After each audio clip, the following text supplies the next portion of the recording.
everyone, it's Sunday, May 7th, time for another HideNet Week in Review. I'm Vera Dordick. It was a rather quiet week in the U.S. market, and that's because China was out for at least the first 3 days for the Labor Day holiday. And then, even when they came back, some said there weren't as many customers bidding as they had expected. Still, packers insist that prices have leveled off, but not everyone agrees with that assessment. Looking at heavy Texas steers, prices were unchanged, and selections averaging 62-64 pounds were steady with the previous week's low at $22. In the automotive sector, buyers are also pushing back on prices and slowing their purchases. In the cow sector, prices were relatively steady, even though buyers are still trying to run them even lower.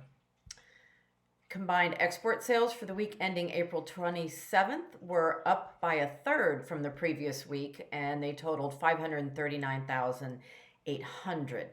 Combined shipments were down by 7%, totaling just 454,000. Estimated slaughter for the week ending May 6th was 623,000, and that's just 1,000 head less than the previous week. For the year-to-date, slaughter is down, and that is by 3.3%. Turning to Europe, editor Andrea Guolo says that the new prices haven't been set yet, so levels are mostly unchanged. Most importantly, while there is a little more work, the outlook for the summer is worrying. In the UK and Ireland, prices for the 36 plus ox are at 83 cents in sterling per kilo. And in Ireland, the price is also unchanged at 95 cents in euros. Sellers currently aren't pushing higher, but neither are they willing to go lower. For European bulls, very little happened during the week, and this situation is generally unchanged for the short term. Northern German bull prices are steady at €1.05 to €1.10 per kilo for the 40 plus kilo selection, and the price of southern hides is also steady.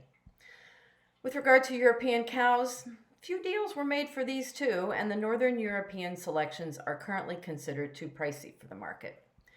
For veal skins, the downward trend is still in place, and of course that's with the exception of the high-end selections for luxury. In his analysis this week, Andrea takes a look at what could happen in the summer, and particularly with the water situation in Italy. He also delves a little deeper into the prices of the various origins. Turning to South America, editor Ronald Guial reports that raw material prices dropped 5 cents this week. Fresh hides averaged $1.34 per kilo. TR1, however, still remains unchanged at 70 cents in dollars per square foot. Other Latin origins are still stable, but once again, some remain under pressure.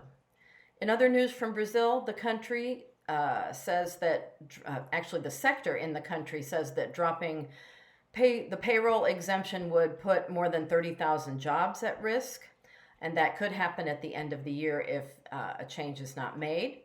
And the major exhibitors have been confirmed for the July edition of Inspira Mais. Elsewhere in Latin America, in Argentina, the slaughter growth trend appears to be continuing. In Chile, leather production was lower in the first quarter of the year. And from Mexico, we hear that the footwear sector is expecting a growth of 17% in 2023. So that is all we have for this week. And until next week, good night from HideNet.